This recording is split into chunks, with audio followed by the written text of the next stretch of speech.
Échange avec la présence. La présence. Bon, on peut y aller à présent? Tu te sens suffisamment prête? Moi.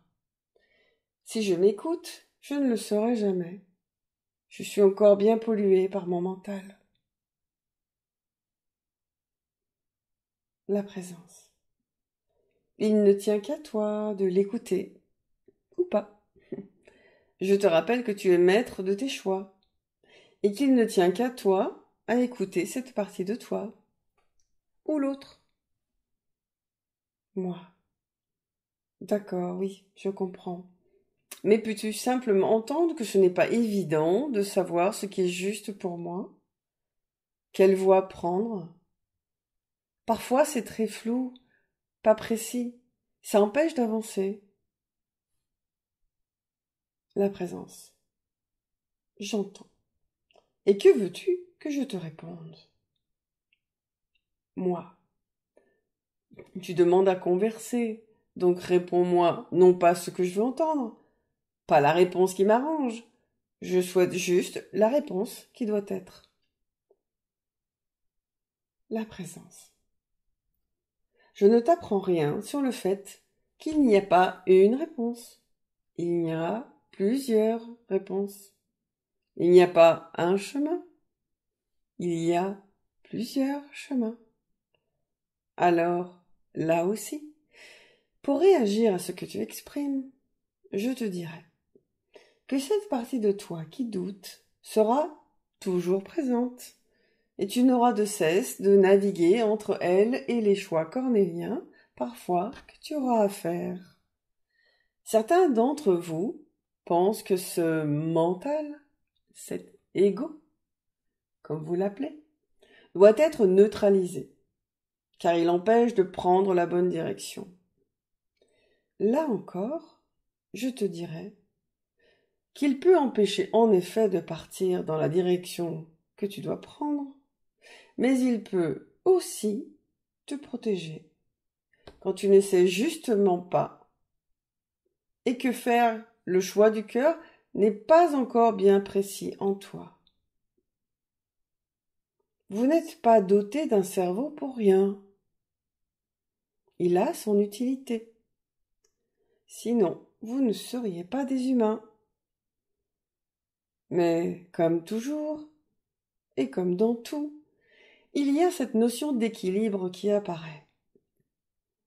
Tu aimes à évoquer la notion de la pièce de monnaie qui a deux côtés totalement identiques, mais avec des faces différentes. Dans cette métaphore, il y a là encore des éléments.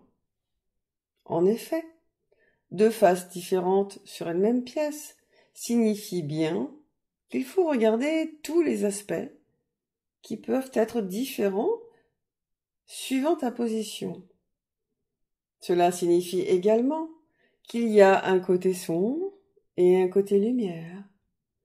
Cela signifie encore qu'il y a au moins deux directions possibles. Cela signifie encore que ces deux parties sont indivisibles et ne peuvent être séparées. Donc, en refuser une ne changera strictement rien, car elle restera là, toujours. Et cela signifie, encore une fois, qu'il y a ce qui se voit et ce qui ne se voit pas. Et je pourrais continuer encore comme ça longtemps. Je ne t'apprends rien sur le fait que, en effet, il y a ce qui est, il y a ce qu'on donne à voir, il y a ce qu'on veut voir, prétend voir, croit voir, sait voir. Tant de chemins des possibles, n'est-ce pas?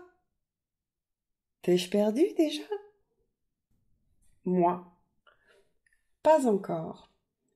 Mais je vois que plus tu te branches au champ des possibles, plus il y a de potentialités, plus il y a de chemins aussi différents les uns que les autres, plus le choix devient de plus en plus cornélien.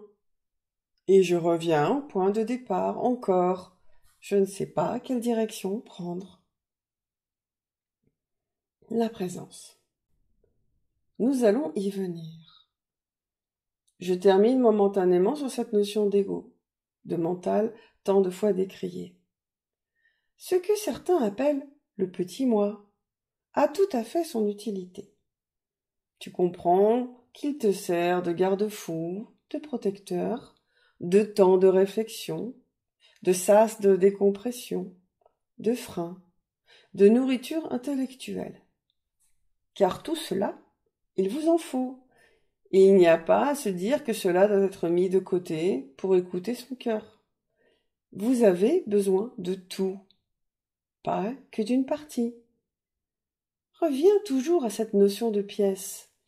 Deux faces identiques par leur forme, mais différentes par leur apparence visuelle, différentes encore quand tu fermes les yeux et que tu touches avec tes doigts, avec une tranche, un poids, une couleur.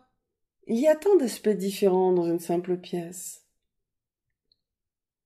J'entends que tu me dis que si l'on reprend la pièce, alors par exemple le côté face et le mental, le côté pile et le cœur. Moi, exactement. Si j'en crois ce que tu me racontes, je peux me poser la question, n'est-ce pas? La présence. En effet, comme une face pourrait être le jour et l'autre face la nuit. Et tu sais que vous avez besoin des deux, mais pas forcément toujours à part égale.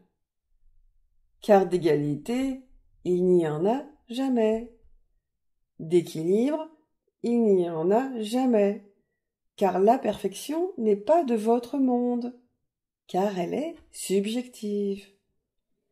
L'été, vous avez des nuits courtes et des jours longs. L'hiver, c'est le contraire. Et cela ne vous pose pas de problème.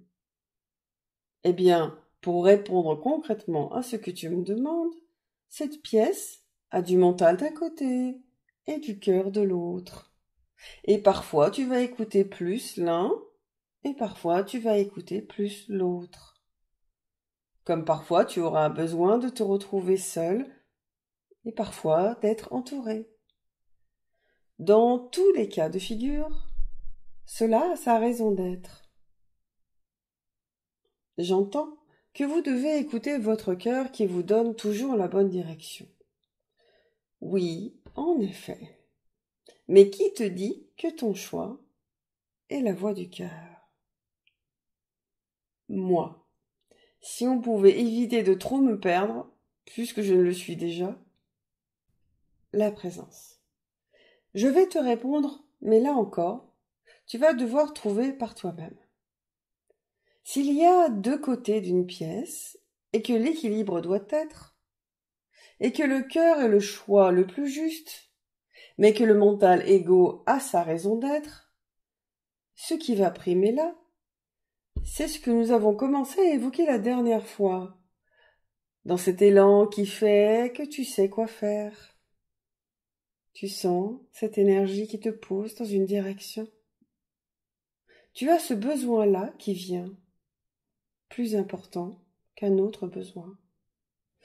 Parce qu'il y a un temps pour tout, parce que parfois, il faut savoir accepter de ne pas savoir, parce que parfois, il ne faut juste rien faire. Et donc là, merci à ton mental qui t'empêche de te lancer à corps perdu dans une entreprise qui ne devait pas démarrer à ce moment-là. Vois-tu où je veux en venir? Moi. Oui, je te dirais que ce que je dois suivre, c'est ce petit quelque chose qui fait que je dois vivre ce côté pile ou le côté face. Et ce petit quelque chose qui me fait me laisser porter par l'élan du cœur ou retenir par la voix de la raison. Ce court instant qui te permet de sentir que cette piste-là, qui apparaît dans ta tête, est celle qui doit être explorée. C'est cette énergie qui t'habite à un moment donné et qui te ferait soulever des montagnes. C'est l'évidence de l'instant, de l'idée, du geste, de la pensée aussi. La présence. Et oui, et qu'est-ce qui lie tout cela? Moi. L'intention. La présence. Nous y voilà. Moi. Pourrons-nous l'évoquer tout à l'heure? La présence. Oui. Tu as quelque chose à faire. Vas-y. Moi. Merci.